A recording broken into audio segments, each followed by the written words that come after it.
আমার বিএনপির মাননীয় সংসদ সদস্যদেরকে বলবো যে আপনাদের নেত্রীর পরিচয়টা কি, বাবার নামটা কি বলেন তো? একটা লোকও জানবে না, আমার মনে হয় কেউ জানে না বাবার নাম কি, মায়ের নাম কি, টেম্পোরালের নাতি আমাদের দেশে বলে আর কি। তেমন একটা নেত্রী আমাদের, যার তুলনাই তো আসলে কারোর সাথে হয় না।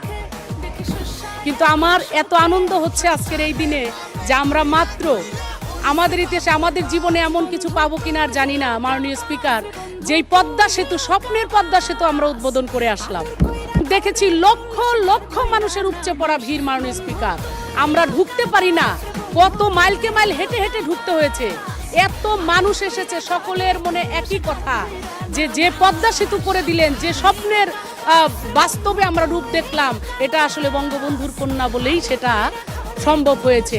এই বাংলায় আর কোনো নেত্রী এরকম আসবে না। মাননীয় স্পিকার, যেই পদ্মা সেতু নিয়ে আমি সারা পৃথিবীতে দেখি নাই, অনেক বড় বড় স্থাপনা পৃথিবীতে হয়েছে, কিন্তু পদ্মা সেতু নিয়ে এত প্রশংসা, এত আলোচনা, এত গান এই পৃথিবীতে কোনো স্থাপনা নিয়ে হয় নাই। মাননীয় স্পিকার, এটা আমাদের আত্মমর্যাদা। সারা বিশ্বের কাছে এই মাথা উঁচু করে দাঁড়ানোর নামই হচ্ছে, এটা শুধুমাত্র সেতু নয়, এটা আমাদের আত্মমর্যাদা, আত্ম অহংকার। মাননীয় স্পিকার, যেটা আমাদের বিএনপির সংসদ সদস্যরা বা অনেকেই আছেন সহ্য করতে পারছে না। আমাদের ওই যে সেক্রেটারি মহোদয় বলেছেন, সেতুমন্ত্রী বলেছেন, অন্তর জ্বালা, আহারে বুকটা ফাইটটা যায়।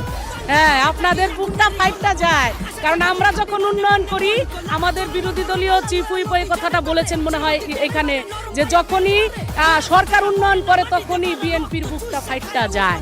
তো আপনারা এই ফাটাফাটি আর কতদিন করবেন? আসেন, আমাদের কাছে আসেন, এই সেতু দিয়ে পার হন, দেখেন কত ভালো লাগে। ওই সেতুতে যান একবার, দেখেন একবার কত ভালো লাগে।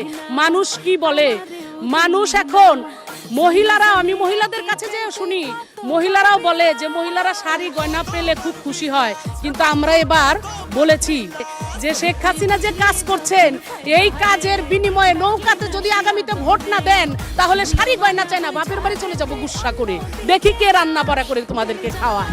এই রকম কথা মহিলারাও বলেন।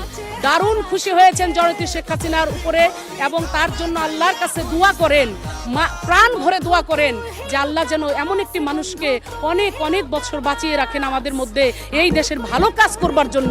সমস্ত ভালো কাজ শেখ হাসিনার দ্বারাই হয়, সমস্ত ভালো কাজ, উন্নয়নের কাজ শেখ হাসিনার মাথা থেকেই আসে। আর উনারা আসছে সারা জীবন ধরে ওটাকে মুছে ফেলার জন্য। এক ধরনের ক্লাসে ছাত্র থাকবে, দেখবেন লিখতে পারে না, পড়তেও পারে না, কিন্তু যদি বলা হয় আই তো একটু ব্ল্যাকবোর্ডে যে লিখাটা একটু মুছে দিয়ে যা, ব্রাশটা নিয়ে এসে ধামাধাম মুছে দিতে পারে। তা আজকের বিএনপির দশা হয়েছে তাই, ভালো কিছু করতে পারে না, লিখতে পারে না, কিন্তু মুছাই খুব উস্তাদ উনারা। তো এই মুছামুছিটা বাদ দিয়ে আমাদের ধারায় আসেন।